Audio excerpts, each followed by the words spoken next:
जय श्री कृष्ण। अनेक इतिहासकारों द्वारा लिखी कहानियों से हमें ये तो पता है कि लंकापति, परम ज्ञानी और अद्भुत शक्ति वाले रावण ने भगवान शिव को अपना इष्ट और गुरु दोनों ही माना था, और जिस स्तोत्र काव्य, जिस अद्भुत गीत का निर्माण रावण द्वारा हुआ था, जिसमें भगवान शिव की स्तुति अनुप्रास अलंकार में हुई थी, उसे शिव तांडव स्तोत्र के नाम से जाना जाता है।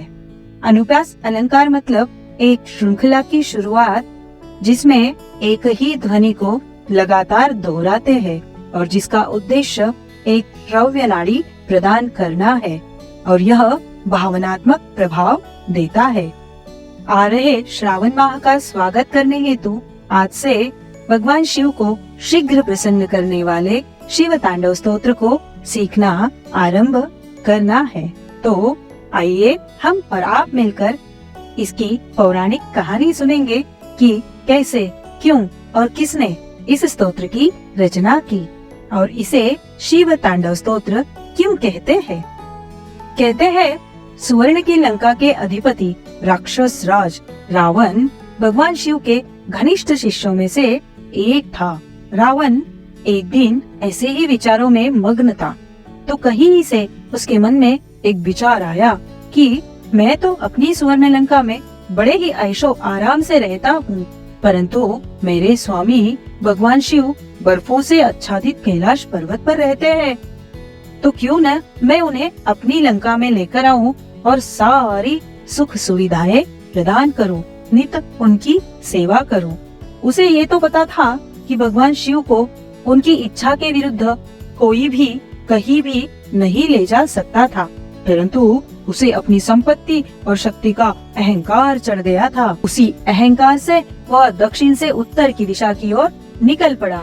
जाकर सीधा उसने कैलाश पर्वत उठाने को अपना हाथ उसके नीचे ही डाल दिया। इससे कैलाश पर्वत हिल गया, शिव का आसन और बाकी सारे गण हिल गए। शिव ने ध्यान लगाकर देखा तो रावण को पर्वत उठाते हुए देख वे समझ गए कि रावण को अहंकार हो गया है और अब इसका अहंकार कम करना अत्यंत आवश्यक हो गया है। भगवान शिव ने अपने पैर के अंगूठे से पर्वत को दबाया, जिससे रावण का हाथ पर्वत के नीचे दब गया।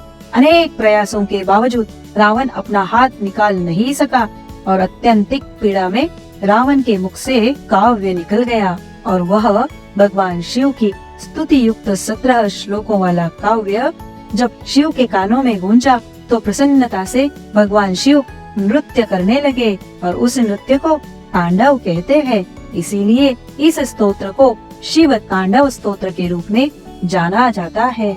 तो आइए हम और आप मिलकर शिव को प्रसन्न करने के लिए शिव तांडव स्तोत्र का यह स्तुति गान प्रतिदिन कल से ही एक श्लोक सीखकर पठन करना आरंभ करते हैं। ओम नमः शिवाय।